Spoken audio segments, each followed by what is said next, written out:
What's up, guys? It's Fight from RK, and with me today is... Glyphix from Inferno. And what are we talking about today? Episode 6, X-Men 97. Episode 6? Episode 6! Let's go! I'm excited for this one. Frankly, because we start off a big battle. Yeah. Right? And last time we talked for episode 5, if you guys haven't watched episode 5, go watch episode 5. But we had some ideas and some theories of where episode 6 was going to land. Yeah. I think we were both right.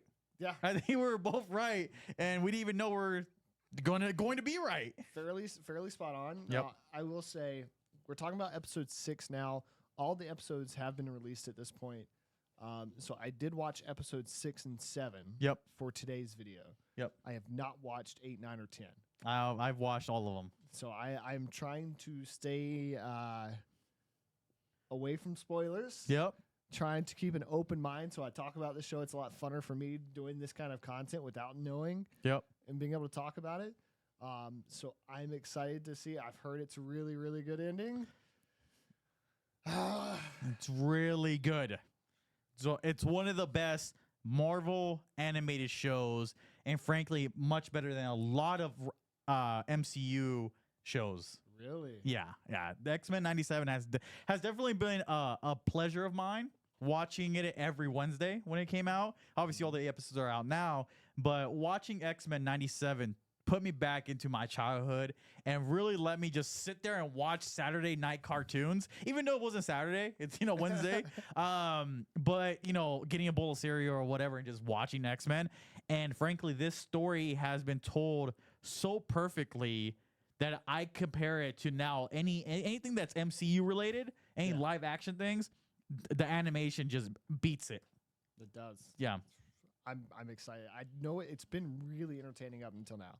It's been one of those shows that doesn't happen a lot for me where I have to watch it the night of release. So like me not watching the last 3 episodes for the sake of you guys, for the sake of these videos, has been killing me. Yeah. Like Shogun, every Tuesday night I was watching Shogun.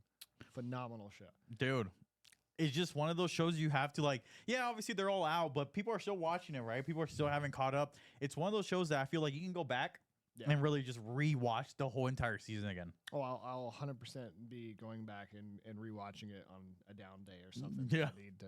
Because I feel like, there's some things too that you don't really notice when you first watch it. So if we want to go to the big screen, the first call out here, we kind of both mentioned this. We get a cameo from a character that's been in the live action MCU universe. Yep. Ronan. Yeah. Ronan the Executioner. Man was getting his ass kicked. Yeah. It's just starting off the episode. We see a big battle, right? This is kind of new because the last 5 episodes, we haven't really been seeing a battle to start off the episode, right? No. It's been more of a storytelling, and then as the episode proceeds, then the battle starts happening. And this is one of the first that we just get a straight up battle. We don't know what's going on. Everyone's just fighting each other in space. Why don't you? Yep. And this is the very first look that we look at Professor Charles Xavier. Not only is he Professor Charles Xavier, he's a walking Professor Charles Xavier. Yep. And I was like, as soon as I seen that, I said, "There's no way this is real." Yep. And it was real. Same. I was thinking they were going to start introducing some kind of multiversal aspect to it because we know multiverse is a thing from the canon MCU. So I'm like, yep. All right, now this is how they're going to start crossing over X-Men into MCU. So that way we can have the live action and it makes sense. No, he's just still alive. He's still alive. He is with the Shi'ar, right? With his significant other, and he's helping them fight the Creed, right? Yep. And then also, I think he's also fighting his significant other's sister, right? And for whatever reason, they're just duking it out. And one of my favorite parts of that little battle was when the Guardian just steps in front of everyone, and he's just like, "Yeah, you don't faze me." No. It's like a Superman type of level that he's at, and he's like, "Yeah, just keep shooting me." Oh, okay. And then she's trying to her sister, I forgot her name. Her sister's trying to attack everyone, and she gets a scratch on Charles, and then goes after the Queen. And then you just see the Guardian. Is the Guardian or the Gladiator? I think it's the Gladiator. Just coming in and just Superman punching her in the face to the wall. And so also to note that when she swiped at Charles with her talons, she swiped at his legs, which means she knows that he can't walk. Yep. So she was very much going for the power armor to keep him from walking. Yeah. So already she's got some kind of intimate knowledge into who Charles is. Yeah. And his backstory. So there's already they're scaling it up to be a point of contention. But we skipped over a lot there. So like after that first battle with Ronan, if you remember, a messenger comes to her sister, Shiara's sister. And it was like the queen has an announcement, and her sister's like, "Oh great, not this again. Like my sister's always got to do blah blah blah blah blah." Right. And then that's when she announces like, "You need to come home. I'm getting married." And then everybody's like, "You're getting married in the middle of a war?" Yeah. And then there's sets up the whole test for Charles. Yeah. So Charles has to allow his memory to be wiped. Yep. So he forgets all about Earth, all about the X-Men, everything. To be able to become the king, right? Mm-hmm. Yep. And how would you feel if you're like you literally had to choose between being with your significant other, right, and losing all memory of your past life, or not being with your significant other but still remember your past life, and just being basically sent back to a different Earth or a different planet? What would you choose? That's hard, man. I mean, at the level of what his life was, he would be forgetting everything. Yep. And he's dead, by the way, in quotation marks, on Earth. Yeah, I think Shira said it best, is you have to trust that your pupils have been taught well and that you're a good teacher, and sometimes you just got to kick them out of the nest, man. They got to fly. Yep. And it was just crazy, like the hard decision that he had to make, right, between one or the other. And that's why we get to the battle, right? It's like the disapproval of the sister, not like he doesn't want to renounce Earth. Like he wants to still, he really loves his significant other. He really wants to become king with her, but he doesn't want to forget his memory and his X-Men. Exactly. And it's like, so what do you choose at that time? And I think that's a difficult situation where the girl's sister is having to deal with. It's like, well, if he's not gonna forget it, how can you say that he loves you? How can you say that he loves our whole entire race and our planet? Yeah, it's very much a trust issue. Yep. I mean, and at the same time, I think this is when Charles did it right. He's like, I forgot who I was. Mm-hmm. I'm Charles' mother, Xavier. Yep. And then he just everybody's in the astral plane. Did you see how he just took off his helmet? He's like, I got you. He goes, school is now in session. And then even to the point where the gladiator, I think is it the gladiator or the guardian? It's one of the two. I think it's the gladiator. G-Man. The G-Man. The G-Man started speaking up, and he was like, nah, raise your hand if you want to talk. Yep. And he's over here, and we see him again walking with a apple. Yep. He's eating an apple. He's like, yeah. He's like, basically, they're telling you know what? You guys are my, Yeah. He's like, you guys are gonna sit down and listen to what I had to say. It's like, I have all the power here. Yep. You think you have power. Yep. But in reality, all of your concerns mean absolutely nothing. Because I could have done this at any point in time. Yep. And me not doing this, me showing my power, but also holding it back, is the trust that you need for me to prove that I love this society. I'm here for this, because I could have done this at any time. Yep. And I like that he's just talking to him or talking to the whole class, right? Yep. And expressing why he doesn't want to get his memory lost, and why it's important for his race, the human race, and the X-Men to still be here, and him to be with his X-Men, right? Mm-hmm. And him to remember his X-Men. Yep. So it's definitely a struggle that he's having, that he said, you know what, I'm gonna do the things my way, and I'm gonna show you why it's important to have both. Yep. So I really like that. And then I think do we go into Forge and Storm? Yeah, Forge and Storm is kind of interlocking back and forth. Right. It's okay. We break it up and we talk about Xavier than talk about Storm because it's two different. Yeah. stories. Well, even like so, last going to the I'm saying like in the show, right? It goes from that to just what Storm and Forge are going to, right? No, I think it goes from like the main battle, that first battle. Yep. Then it goes from that to Storm and Forge. Yep. Then it cuts back to Xavier and them in the when they go to the council to get his memory wiped. Oh, okay. And then that's when her sister breaks in. Yep. That battle scene happens. Then the astral plane projection happens. Then we go back to Storm and Forge. Right. And so it's going like back and forth. It's just like a straight up comic book. Like even when you're reading a comic book, you're reading like the first half of the story, and then you're flipping it, and then like, where am I at now in this comic book? And then it goes back. You're reading the second half of the story. But that's what's great about X-Men. It's like they've done that since the original show. Is that they're telling two stories at all times, and it's always the same exact story the whole entire season. Yep. It's just two different POVs and what's happening between that whole season. It's like I think what they're very much doing is setting up a big bad problem for Earth that's going to be a universal problem, not just a planetary problem for Earth and X-Men, but it's going to be a universal problem. What big bad do you have in mind? If you call it right now before watching all the episodes, because I obviously can't anymore. Yeah. So let's see if you're right. I would love for them to be setting up, because this takes place before or after canon MCU movies. This is before, right? This is pre-snap? Pre-snap? Yeah. Isn't this pre-snap? well, it's not canon at all. Yeah. So But we're trying to, like, if we're putting it in a if we're time putting it in a timeline? Yeah. Because I already have my theories they're going to make this canon, or they're going to work it into a canon timeline, if that makes sense. I'd say it's somewhere between like, I don't know. I don't know. I don't even know what movie to even compare it to like say it's before the snap. Okay. I mean, yeah, it's so different, dude. So I don't know.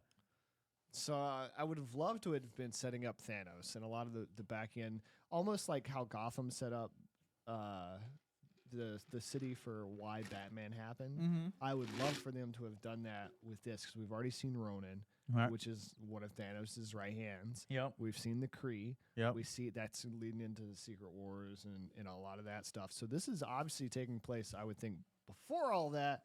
I would love for this just to be setting up the universe for the snap to happen. Okay. That's what I would like for it to be. Actual, oh man, it's got to be some kind of galactic. Who's the dark side counterpart? Is it Thanos? No, it is Apocalypse. Apocalypse. That's all right. So with Silver Surfer and Apocalypse, I would love for that. Silver Surfer and Galactus is that one. So Galactus is when the Fantastic Four and Silver Surfer fight. Yeah. Apocalypse is the dark side kind of counterpart. I know Apocalypse is a mutant, so I'm gonna say it's probably gonna be setting up, because isn't he the first mutant too? He is the first mutant. So I'm gonna say Apocalypse. You're gonna say Apocalypse? Yeah. Okay. That's a good guess. All right. Would love for it to be setting up Thanos though. Okay. So you got Apocalypse and Thanos. Yeah, and not really setting up Thanos, more of setting the groundwork for everything. Gotcha. Okay. So not Thanos himself. That's not a bad guess right there. So nice. Obviously, I can't say anything because I already watched the show, so I can't tell you because I know I'm right. Stay tuned to the next episode. Stay tuned into the next episode. But I know I'm gonna get shit for Darkseid too, but I was trying to figure his counterpart to the Marvel. Yeah, you're gonna get roasted in the guys. I was trying to find the counterpart, because like here's the problem. You're gonna have to bleep that out now. Yeah. You know what my problem with MCU and DC is, right? It's the same damn characters with different names, and they pretty much have relatively the same abilities. Yeah. I mean, well, it's a point in time that Stan Lee was helping DC. Yeah. So like there is a point in time where they cross paths, because when Marvel came out and DC and everything, there were the same kind of writers back then, right? And they're like, well, what can we do that's close to Iron Man? Yeah. And they're like, well, Batman, what can we do that's close to Superman? And it's like, well, you have a Superman counterpart. Danvers. You got Danvers. You got Captain Marvel. Yeah, it's you have much Superman. You have Captain Marvel. You have the Sentry. You have so many that compare to Superman. So like, yeah, there's always gonna be the similarities between DC and Marvel because it is really the same character, but different personas and different abilities. Yeah. So, but yeah, leading into, so we covered obviously, the Shi'ar and what Xavier's doing and everything, moving into Forge and Storm and fighting the, what's it called? Adversary. The Adversary. That's and one of my favorite. Which we guessed right last episode. We're like, this is, the next show is going to go into Charles Xavier and Storm's current, what's it called? Story. Yeah. So. Which means she got shot by that rifle that was supposed to take away the powers. Yep. But didn't. Well, we're not there yet. She's got her powers. She's got her powers back in this episode. She did. Okay. Yeah, she did. But before she was fighting, right? What's his name? The Adversary. The Adversary. And the Adversary poisoned Forge. Yep. And as she was trying to get away from them, right? There was she was on a horse with Forge, and he was dying and everything. Yep. And I don't know where they went. I think they went back to the house, right? They were at the house, and then that's when everything happened. And Forge was like, "I need this like flower from one of the caverns to get healed." To get healed, yeah. But even like as she was trying to go get it, right? And the Adversary pops up in the little like bunk or whatever, the little laboratory, Forge's laboratory. Yep. And so we're pulling back to the main screen. Here I want to show you guys the scene of Forge using the powers from Doctor Strange. Yeah, the magic from like, I think it's called Shangri-La's, where they study at. Yeah. To me, it looked like that. No, it's exactly what it looked like. Right. So he's holding a book. And whatever that book is, I don't know. It's definitely not the Darkhold, because Darkhold obviously with the Scarlet Witch. So there is that book. So where did he find that book? We know Forge is old. Well, we also know he's Native American. Yep. And a lot of it comes from his Native American culture. Yep. And so like the Adversary, we know, is a Native American demon, demonic entity that came into the world that he invited. We learned in episode 5 or 4. The first life death. I think it was 5. We learned he's the one that invited this demon into the world. Yep. While he was serving in, I think it was Vietnam. Yep. And then that took place, and he tried to deal with it there. He thought he had dealt with it, but obviously it's still been around causing issues. And now they thought they dealt with it again. Yeah. He used the magic, and they thought they banished it. But, did you notice when they were banishing it, the chains were breaking, right? Yeah. The magic. So it didn't take hold.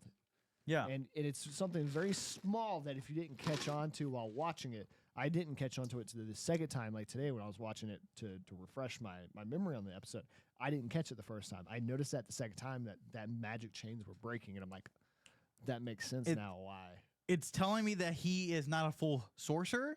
Yep. He has some type of power, right? And if we really want to talk about sorcery, you have Ned from the canon MCU, which I don't know why he gave him power. They gave him powers, but that's a different conversation because he's the Hobgoblin. I just don't understand that. But yeah, he has some type of sorcery, right? Yep. And it reminded me definitely of Doctor Strange and his powers. And then they think that they killed him. They killed the Adversary. They're like, oh yeah, we got rid of it. We're fine now. Just go give me the flower and heal me, and we'll be good. And he just faints.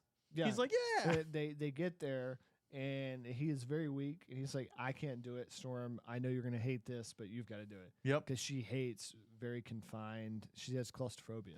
Yep. She doesn't like areas, and he shines the flashlight on this narrow freaking tunnel that she has to climb. Yep. To get the flower, and then as she's climbing down, boom. Adversary. Yep. It's just like this head turning, like, yeah. Dude, it's like those scary movies. Have you seen The Ring? Yeah. Oh my, it reminded me of The Ring of when she came out of the TV all like, messed up. Yep. That's what it reminded me of. And she just imagine crawling up a hole. That's first of all, you're just like in a tight area, right? And then second, you're already off focus on a mission up there. And then second of all, you look down, there's a creature trying to kill you. chasing you up. Which not trying to kill you. Not take her powers? It's Really just torture her. yeah, so he can feed on the fear. Yep. That's all he's trying to do is scare her to the point, which I assumed you would get scared to death, and that's how you die, and that's what he feasts on. Is that because as you get closer and closer to death, because your fear is just getting more intense and more intense and more intense. Yep. Which I guess tastes good to him or something. I don't know, but it was definitely a scary moment. And as he's like saying all things about failure and you're not good enough and getting into her own head, she starts closing her eyes and says, "Did you notice the voice at all?" Of? It sounds like Storm speaking from the adversaries. I didn't notice that. You didn't catch that? Go back and watch it. It almost sounds like it's Storm's voice actor. Yeah. Is the one speaking for the adversary at times, because if you notice when it flips through like all the different faces, Yeah. the voice gets a little more smooth and not that high pitched whine, and it almost sounds like Storm. So what I think this is a reflection of Storm fighting her inner demons. Yeah. And it's being self projected out, and what's really keeping her from having her powers has been this internal fight that she's been fighting with herself in the powers. That would make sense.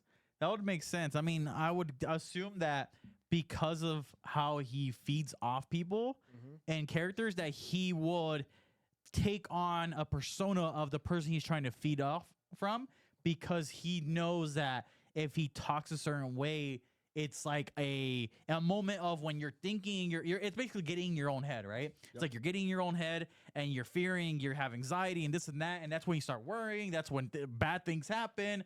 And then you die, right? It's like It. Have you watched It? Yeah, I have. Yeah, so it's like It, where the clown, the creature, uses their own fears against them, and he knows what each of their fears are. Yep. It's the same principle here. So, I mean, that would make sense. So, like, the moment I like, though, is that when she's, like, closing her eyes, and she's, like, basically she's saying, enough is enough. Yep. I'm over it. I will conquer my fears now. Yep. And then she's hearing, like, the wind and the sky and everything. She goes, if that's the thunder, I'm the lightning. Yep. And then here comes a big lightning bolt just coming down into the little, I call it a little volcano because it looks like a little volcano. I call it mesa. A mesa? Yeah, MESA. Okay. Mesa. Okay. What is a mesa? It's like a plateau. It's what they are. And it comes down lightning, striking the little hole where she's in the cave.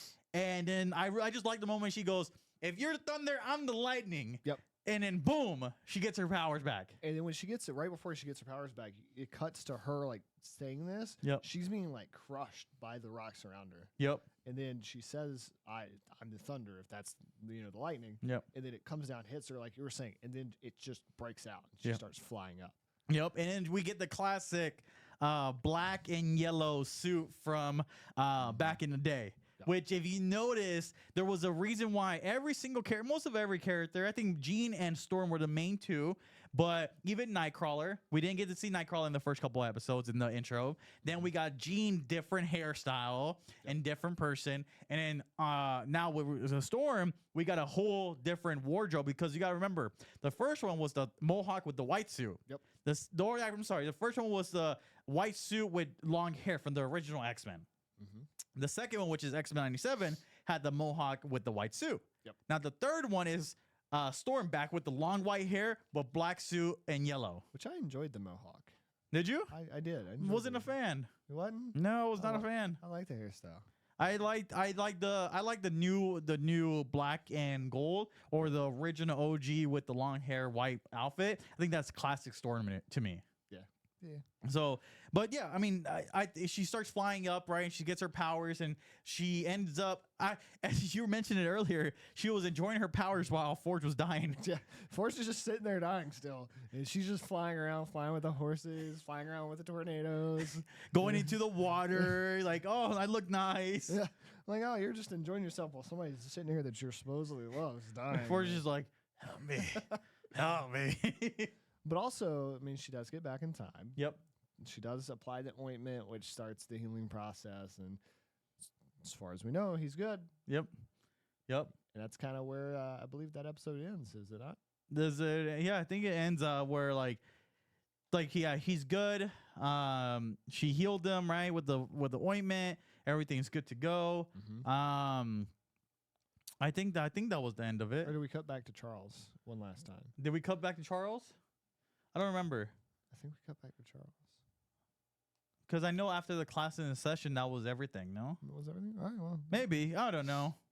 It's been a while since I've actually watched the episode. I did a little quick. I know I said I did a refresher right before this. We didn't watch it all. I just did like little quick fast through to remember what happened. I'm so used to like cliffhangers. I swear there's a cliffhanger leading into next episode. See, I thought it was something about Charles going back to Earth.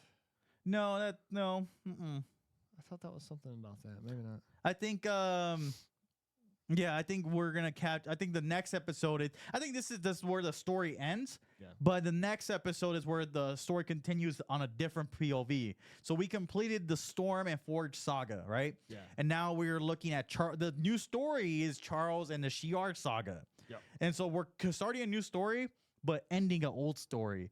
And we still haven't talked about Genosha. Yeah. No, we still haven't seen it. So Well, actually, no. We saw. nope.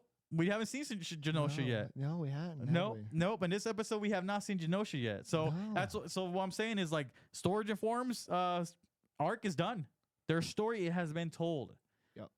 Now it's time for going back to one, Genosha, and two, what's happening Charles Xavier and the Shi'ar.